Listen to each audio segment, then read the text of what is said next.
young learner. I hope you feel great. Welcome to another day of learning opportunity. I am teacher Sharon. I will be discussing with you another topic in English 4. This is all about analyzing a story in terms of its elements. But before we start, let us look into the objectives of today's lesson. At the end of the lesson, you are expected to analyze a story in terms of its elements. Are you ready? Let's start. Before we move on with our lesson, try to answer this activity. Here's what you are to do. Read the following group of words. Write setting if they tell about a place or time. Character if they tell about a person or animal. And plot if they tell about an event. A warm sunny day.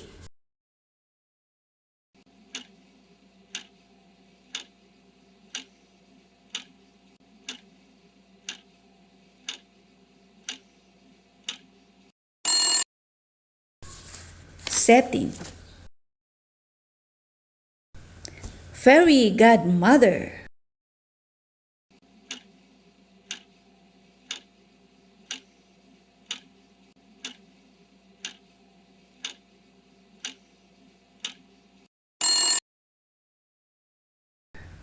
Character.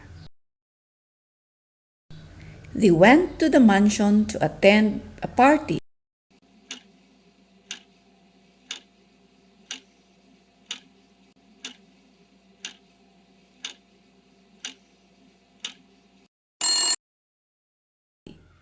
Plot. Cinderella.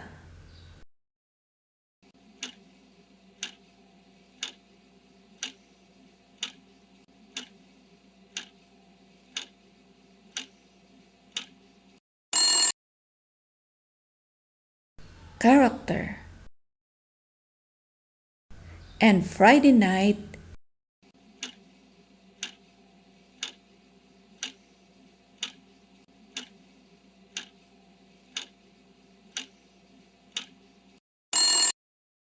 Setting. Before you explore more on this topic, let us have first a quick review on what we have learned in the previous lesson. Can you still remember them? In the previous lesson, you learned about inferring the speaker's tone, mood, and purpose. Characters in the story express their mood and feelings in what they say and do. In oral reading, it is important to read these lines with correct expressions to convey the moods and feelings expressed by the characters in the story. Read the following lines with correct expression and give the mood expressed. Choose the letter of the correct answer. What a place! It's so beautiful. Letter A, contentment. Letter B, excitement. Letter C, amazement.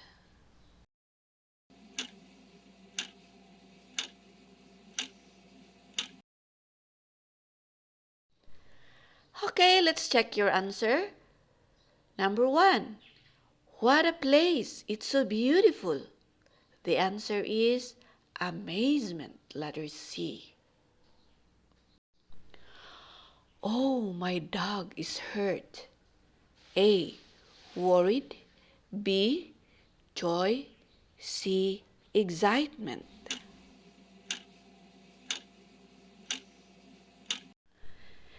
Number 2, the correct answer is A, worried.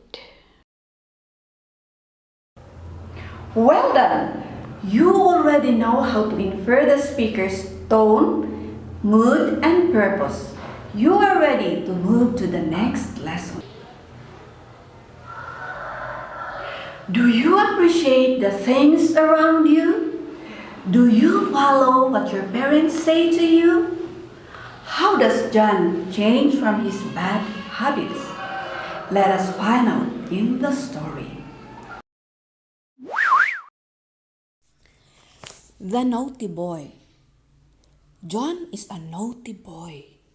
He refuses to follow his parents' command. He is fond of wasting water and electricity. He often cuts and pulls out the plants and throws garbage wherever he goes. Although Aling Edna, John's mother, always reminded him to be a good boy, he still could not avoid doing bad things. One day, John found himself in a very dirty and smelly place. He felt irritated and could not take the dirt around him. He continued walking until he came to a very hot place. He looked for a tree to rest, but there was no tree in his sight. Nothing he found but sand. Because of the distance he walked, he suddenly felt tired and thirsty. He looked for water, but he could not find. He cried and cried because of the extreme thirst and heat he felt. He shouted for help, but no one seemed to hear him. Get out of here! Help! I don't want to be here anymore, shouted John while crying. All of a sudden, he heard a familiar voice. John, John, called Aling Edna while tapping him. John was awakened by his mother's call, realizing it was just a dream. He hugged his mother and promised to obey her from now on. After what happened, John realized the importance of the things around him. He promised not to do the bad habits that he used to do.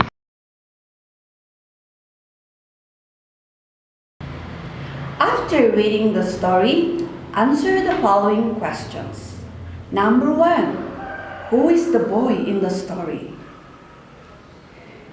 When did the story happen? How did the story start? How did the story end? And number 5, what did you learn from the story?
Now, study the graphic organizer about the elements of the story.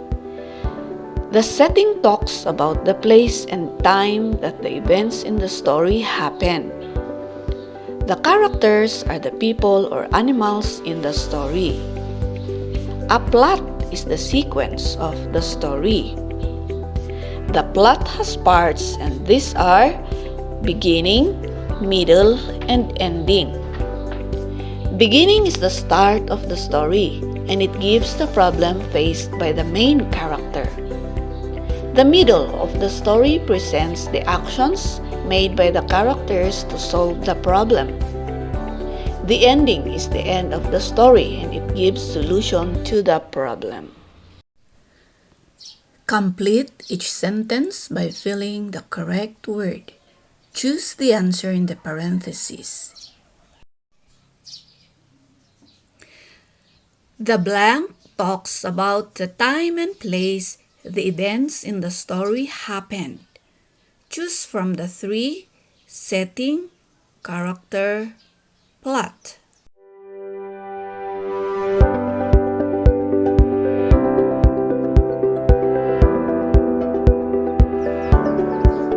If your answer is setting, it's correct. Number 2. The blank are the persons and animals in the story.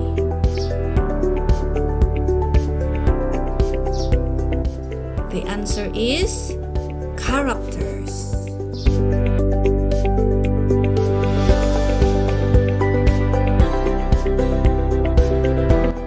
The blank is the sequence of events in the story.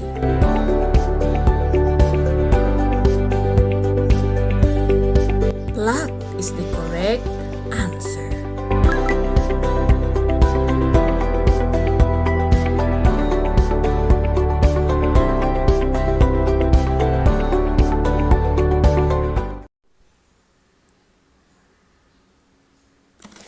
Now you're going to listen to another story entitled Lesson Learned.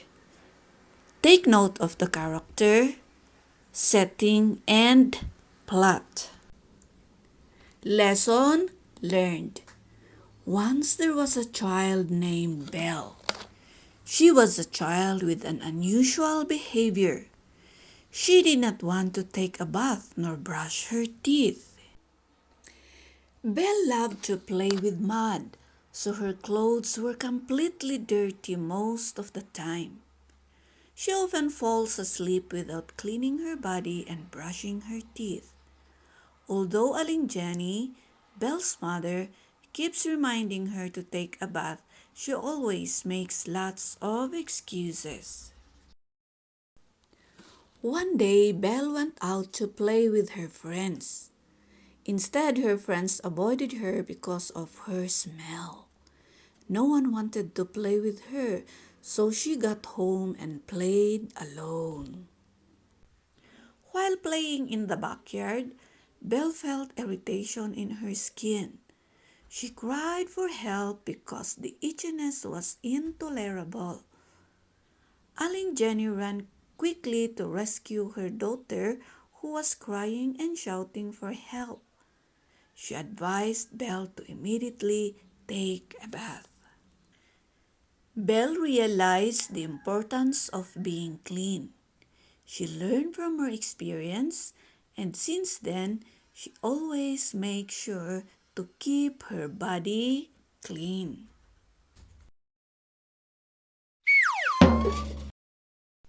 Okay, I hope you learned something from the story.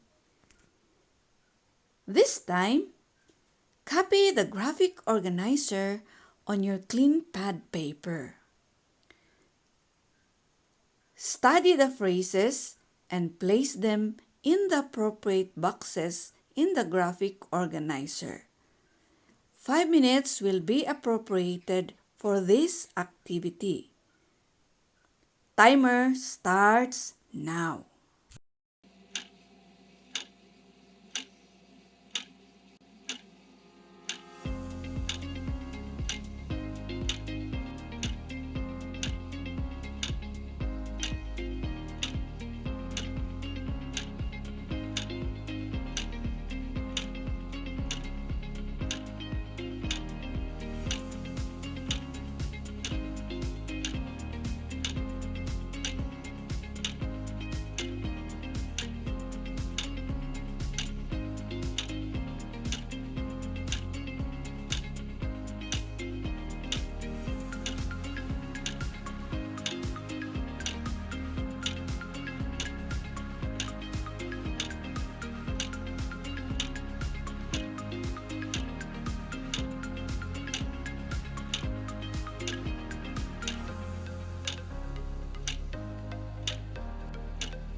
Now let's check your answers.